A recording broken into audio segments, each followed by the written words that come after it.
Hello guys, welcome back to our channel. In this video, I'm going to teach you how to create Amazon Chime account. This account is helpful to conduct meetings and chattings in online. So first you have to open your Amazon Chime app. Now you can see the email address box. All you have to do is put your email there and click at the sign in sign up button. Now it will redirect you to this page. All you have to do is click at the create account option. Now there you need to fill up your details, that is first and last name, your email address that you used before, and a strong password to secure your account.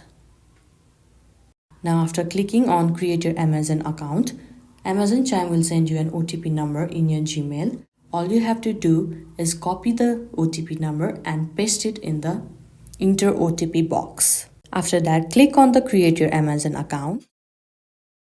Now you will see this page. All you have to do is click in the allow button. You need to wait for a while. Amazon Chime will now send you a mail to verify your address. After verifying it, now your Amazon Chime account is opened. Now you can chat or conduct meetings online. Hope this video was helpful. Please don't forget to like and subscribe. Thank you.